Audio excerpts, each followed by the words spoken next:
নমস্কার বন্ধুরা, আমার চ্যানেলে আপনাদের স্বাগত। আমার আজকের রেসিপি রুই মাছের মুড়ো দিয়ে মুগ ডাল। এই রান্নাটা করার জন্য এখানে আমি রুই মাছের মুড়ো নিয়েছি। এগুলি এখন লবণ হলুদ দিয়ে মেখে ভেজে নেব। এই যে মাছের মুড়ো লবণ হলুদ দিয়ে মেখে নিয়েছি। এবার কড়াই বসিয়েছি। এই শুকনো কড়াইয়ে 1 কাপ মুগ ডাল ভেজে নিচ্ছি।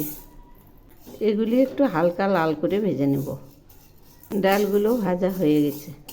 এগুলি থেকে সুন্দর একটা ফ্লেভার বেরিয়েছে। এবার আমি এগুলি নামিয়ে নিচ্ছি। এখন আমি প্যান বসিয়েছি। প্যানে 1 মগ জল দিলাম। এবার আমি ভাজা ডালগুলো ছেড়ে দিচ্ছি। ডালগুলো একটু নেড়ে দিচ্ছি। এখন আমি ডালের ফ্যানগুলো তুলে ফেলছি। এভাবেই সব ডালের ফ্যান তুলে ফেলব। ডাল সিদ্ধ এখন হয়ে গেছে। এই যে এইরকম হয়েছে। এবার আমি এর মধ্যে দিয়ে দিচ্ছি 5টা চেরা কাঁচা লঙ্কা। ডালগুলো আরেকটু ফুটিয়ে নামাবো। এবার ডালগুলো নামাবো। এখন আমি আবার কড়াই বসিয়েছি। কড়াইয়ে তেল দিলাম।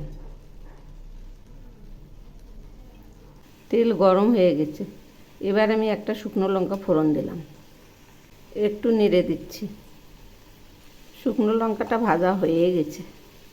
এখন আমি দিয়ে দিচ্ছি জিরে আর তেজপাতা ফোড়ন। জিরে তেজপাতাও ভাজা হয়ে গেছে। এবার আমি এর মধ্যে দিচ্ছি 1 চামচ জিরে বাটা আর 1 টুকরো আদা বাটা। সেই সঙ্গে দিচ্ছি একটা টমেটো টুকরো। এবার এগুলি একটু নেড়ে দিচ্ছি। এখন আমি দিচ্ছি মাছের মুড়োগুলো। এগুলিও ভালো করে ভেজে নেব। এবার এই মাছগুলো উল্টে দিচ্ছি। এভাবে উল্টে দেব। আবার একটু উল্টে দিচ্ছি। এই মাছগুলো এখন আধা ভাঙা করে দেব।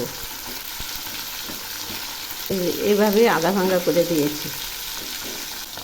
মাছ ভাজা হয়ে গেছে। এবারে আমি ডালগুলো ছেড়ে দিচ্ছি।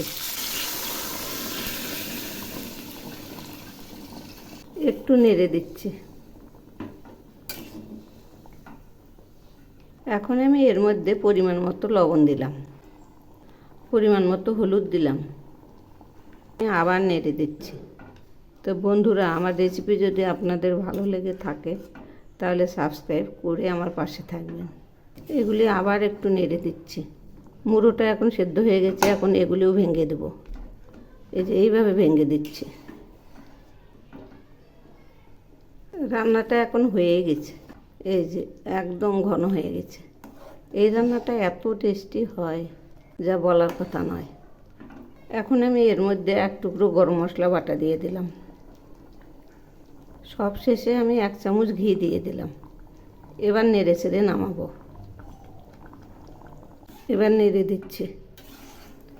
ঘি দিলাম তাই আমি গ্যাস অফ করে দিলাম। এবার নামাবো।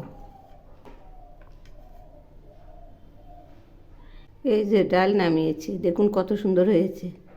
এভাবে বানিয়ে খেয়ে দেখবেন, অপূর্ব স্বাদ।